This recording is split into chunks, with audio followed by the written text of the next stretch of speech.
Hey everybody, nobody here. Fragments are pretty strong. Have you ever slotted in Whisper of Impetus before? It's an exotic level perk reloading all your equipped weapons. All it takes is a powered melee hit with just a 5-second internal cooldown.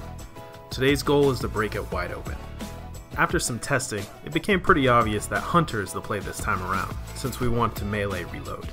Hunters naturally have double melee charges on Withering Blade, which is a fast and ranged melee that also has good tracking. It's perfect when all you need is a hit to auto-reload all three of your weapons. Just keep in mind not to spam the dinkers, you'll need to space them out.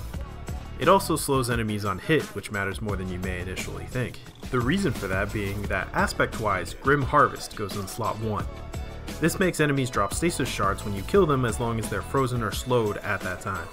You'll want to pick those up for melee energy to keep the engine rolling. More melees means more shards, means more reloading melees. And for grenades, you'll probably want to run Dustfield to slow enemies without having to use your melee. Then for fragments, you want to be focused on Whisper of Impetus and Stasis shards. My build uses Touch of Winter to have 5 total slots in order to have Durance, Rhyme, Conduction, and Refraction. Durance grants 10 strength and makes your enemies carry stasis effects longer, which makes Grim Harvest more consistent and improves your crowd control ability. Rhyme and Conduction combo to give you reliable overhealing as well as a resilience and intellect boost. Refraction keeps your dodge available for more melees and class ability effects. Impetus though is still the priority 1 option. Hitting an enemy with powered melees reloads all of your weapons, slightly increases swap speed, and has a 5-second cooldown. This is a game changer for certain weapons that are killed by their reloads. The first such weapon that comes to mind is Fourth Horseman. If you've been following Destiny content over the last week, you've probably heard that everyone used a glitch on the Solstice weapons to over-reload this bad boy to 30+ rounds and annihilate bosses. That glitch just got fixed, by the way. Fourth Horseman is actually one of the highest DPS options in the game, despite being special, for about 1.2 seconds. After that, you have to reload. But hold on, you say. Impetus has a 5-second cooldown. What do you do for those other 4 seconds? Well, you could always take a step back and pull out a rocket launcher. Even better, you could pull out a rocket launcher with Demolitionist and fire 2 rockets, then melee again.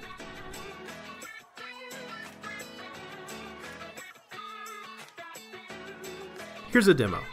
Fourth Horseman, melee reload.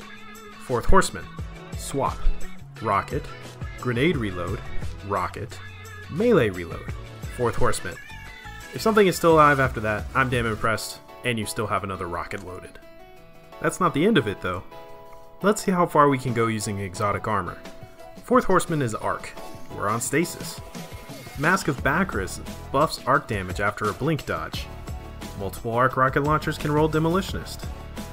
You have Sleepless in the Helm, Husgao from Prophecy, Sub-Zero Salvo from Barracks, Hothead from Nightfalls. There's plenty of options. You can dodge toward the boss, do your DPS rotation, and have the arc damage buff up the whole time. But maybe you don't even need all that extra damage. Let's play it a little bit safer and use Merciless. Merciless's charge ramp up is a trade-off for the extended mag reload penalty, which you can bypass by reload melee.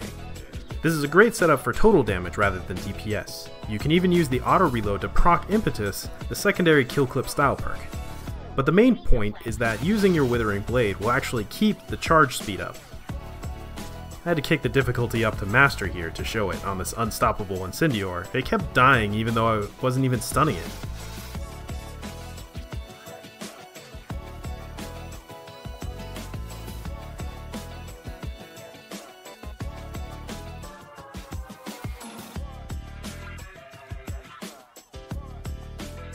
Speaking of total damage, Bungie, please buff Legend of Acreus.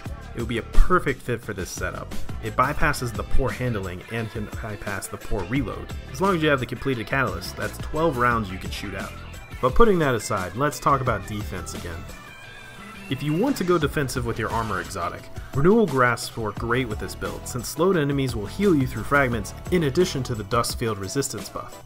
You can also go with Bombardiers for slowing dodge that will create stasis shards. That one's more of a fun build than a functional build though.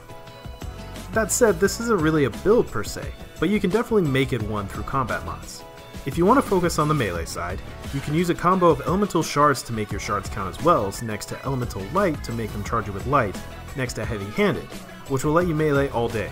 You could also either replace heavy-handed or add onto it with striking light, which will give you damage resistance while sprinting, as well as the standard effect of making an orb of power when you get a melee kill. If you're leaning into renewal grasps instead, then using the same elemental light shards combo and 2 times firepower will give you a hefty chunk of grenade energy right back every time you throw one. Pair that with a demolitionist primary and you'll be handy at every stage of an encounter. And after some theory crafting, I think that this is the most useful version of the setup. You'll still have one combat slot open, or you can just use that extra energy for those expensive class item seasonal mods. If you want to focus solely on DPS, then Argent Ordnance with a Demolitionist rocket can let you fire 3 fast rockets in a row, all buffed by the charges.